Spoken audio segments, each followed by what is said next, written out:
Hi, welcome to Client Stories with DNAngels. My name is Lara, and I wanted to tell you a little bit about one of our Lost and Found episodes that we had recently. This episode was actually with a friend of mine who I've known since elementary school, going on 50 years now. His name is David, and I'll put the links down below so you can check it out. And if you haven't looked at any of our other Lost and Founds, subscribe to them. They're great. Heidi does such a great job with them. They're really interesting, and we have all different kinds of clients. It's really, really fun. So anyway, I'm going to tell you a little tidbit about Dave, and maybe you can go watch it yourself. Dave was adopted, and he knew he was adopted. When he went to go research and try to figure out who his parents were, he didn't really have any information at all about him.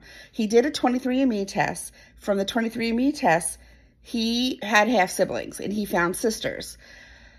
These ladies took him in so great. And, you know, the best part, I think, was watching him explain, and he literally showed me pictures side by side of, he had someone who looked like him for the first time. So amazing. I know many of you can completely understand that. So that was so wonderful. And it just so happened that right after they started speaking, they had a big family reunion coming up. And he went to the family reunion and met everyone. You know, Dave is the kind of guy who, you know, he doesn't know a stranger, and he's like the funnest, nicest guy ever.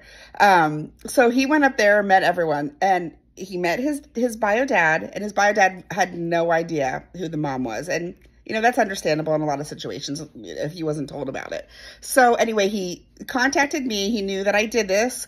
We had him do an ancestry test, and we got some really good matches pretty much off the bat. One of them, you know, was like in my mom's niece-nephew side, really close.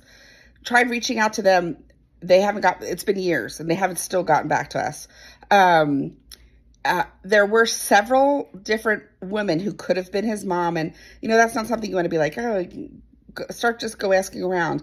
But I finally found birth records, and all the other women luckily had children, and they were pregnant at the same time. So there was only one choice for his mom. So David reached out to her, and she admitted it. And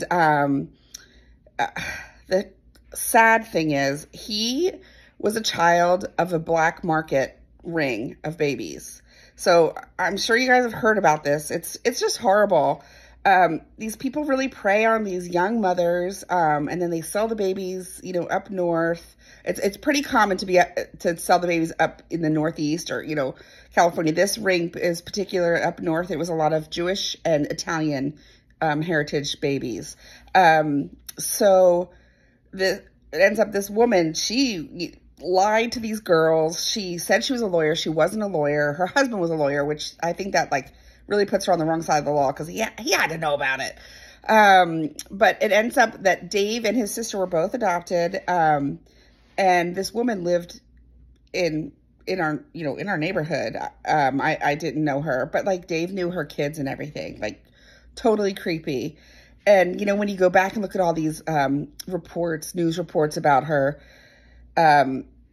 all the records were ruined, and there was nothing. She didn't have anything. And, you know, it's just horrific what has happened in the past. But, forgetting about that, she preyed on this poor woman. When Dave spoke to her, the mom said, well, you know what? Yeah, I'm your mom, but no one in my family knows. They all think you died. So same story we've heard a lot, huh? So, she never had any other children, just him. And she was been married for many, many years. So her husband doesn't know either. They spoke, you know, several times, pretty frequently. And then she finally came up to meet him and his partner and their two kids. And what a wonderful thing. It was such a blessing for him to hear him talk about it. It just like brings tears, because that's what we do this for, it just feels so good to give someone their truth like that. My only concern is that this woman, she has nephews who've also tested. Now, they haven't checked in on messages I sent, Facebook, everything Dave sent over a few years. So, you know, maybe it's not going to happen, but they could dig and find out about this eventually. But they haven't so far. But, you know, that's part of the, secrets are, not good. They can come out and ruin things. So parents, tell your kids who their parents are, it's so sad. It always comes out in the end, and then the truth is hard.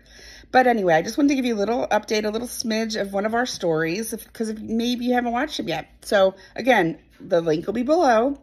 Check it out, like it, share it, help us get the word out, because we're all volunteers, and we rely on donations to be able to purchase all these systems to do all this work and to help everyone else in the same situation, like possibly you are.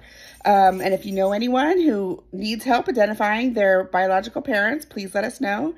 And now is the season of giving.